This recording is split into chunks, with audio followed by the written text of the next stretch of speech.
आस्था के महापर्व छठ को भव्य बनाने की तैयारी को लेकर जिला प्रशासन की ओर से घाटों की सफाई कराने का आदेश दिया गया है।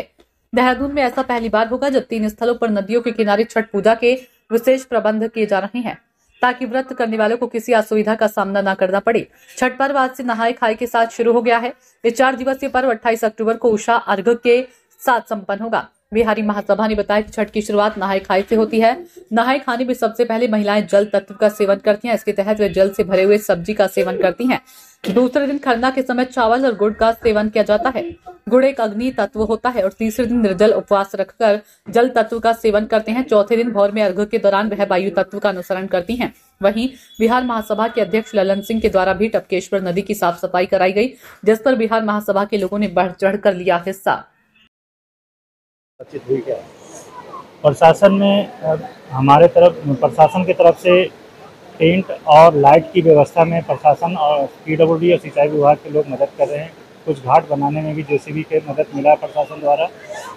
रही बात छुट्टी की, तो छुट्टी के लिए हम लोग माननीय मुख्यमंत्री जी से मिलना चाह रहे थे, लेकिन समय नहीं मिल पाया हम लोग को। हम लोगों ने पत्र के माध्यम से उनको भेजा है कि 27 और 28 तारीख को छुट्टी दे दें। बहुत जगहों पे छठ के उपलक्ष्य पे छुट्टी दिया गया है, बहुत राज्यों में दिया जा रहा है। ये देवनगरी है, देवनगरी में तो धर्म की प्राथमिकता मिलनी चाहिए। पूरे बिहारी महासभा उनसे आपके माध्यम से प्रार्थना करती है कि जो ये 36 घंटा के उपवास करते हैं, इसमें बहुत सारे हमारे कर्मचारी होते हैं।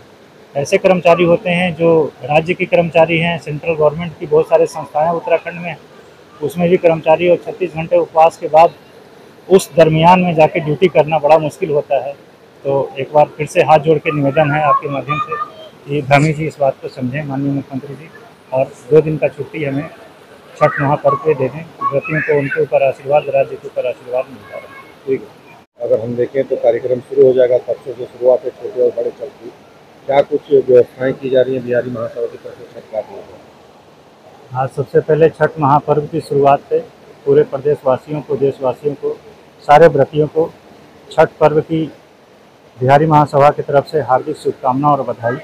आज छठ की महापर्व का शुरुआत में पहला दिन होता है नहाए खाए का पर्व।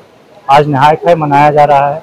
सारे व्रती आज नहा करके, कुछ गंगा जल से स्नान करके, कुछ नदी में, कुछ अपने घर में स्नान करके प्रसाद के रूप में चावल, दाल और लौकी की सब्जी बना करके परिवारजन के साथ ग्रहण करते हैं और इसकी शुरुआत आज से माना जाता है। सारी घाटों पे आज बिहारी महासभा के लोग निरीक्षण कर रहे हैं। अभी हम लोग टपकेश्वर मंदिर के प्रांगण में हैं। टपकेश्वर में जो पिछले बार आपदा आई थी, उसको देखते हुए कुछ इस बार बिहारी महासभा ने कुछ विपिन घाट के लिए कुछ रेत भर करके बोरियों में रखवा रही है, जिससे कि व्रतियों को दिक्कत ना हो।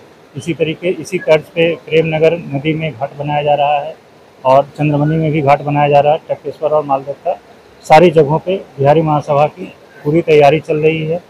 अभी थोड़ी देर बाद हम लोग जो टपकेश्वर में प्रसाद बनवाए हैं, जो आज नहाए खाए के दिन प्रसाद का जो विशेष महत्व है, लौकी की सब्जी और चने की दाल और चावल, सब लोग हम लोग ग्रहण करेंगे। आप लोग भी ग्रहण कीजिए हमारे साथ। आज बिहारी महासभा फिर से आप सभी लोग को धन्यवाद देती है कि आप छठ पर्व की महत्ता को अपने माध्यम से देश विदेश तक बढ़ा रहे हैं, इसकी महत्ता को बता रहे हैं। फिर से बहुत बहुत धन्यवाद। प्रशासन की व्यवस्था पे आज नजर थी बिहारी महासभा की, क्या कुछ व्यवस्थाएं घाटों पर रखी गई हैं और प्रशासन कितना सहयोग कर रहा है? प्रशासन पिछले वर्ष से इस बार प्रशासन का सहयोग बहुत ज़्यादा है।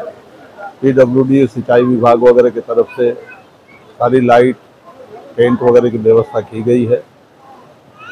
बाकी सुलभ शौचालय वालों के द्वारा सफाई का, कैंट के द्वारा सफाई का, कैंट कंटोनमेंट बोर्ड द्वारा सफाई का, बाकी सारे सदस्य लगे हुए हैं इसी कार्यक्रम को सफल बनाने के लिए सफाई का, क्योंकि इस कार्यक्रम में सफाई का बहुत बड़ा महत्व है। इतनी एक तरह से 3 दिन की तपस्या होती है। जो लेडीज और जेंट्स व्रत करते हैं, उनका 36 घंटे से ज़्यादा का उपवास होता है और बहुत ही शुद्धिकरण के रूप में इस पर्व को मनाया जाता है। और इस कार्यक्रम को सफल करने में, सफल बनाने में अपने मीडिया बंधुओं का भी बहुत बड़ा सहयोग है कि हम लोगों की बातों को वो आगे तक रखते हैं, जिसके चलते सरकार को या आम जनता को पता चलता है और सभी का पूर्ण सहयोग मिलता है।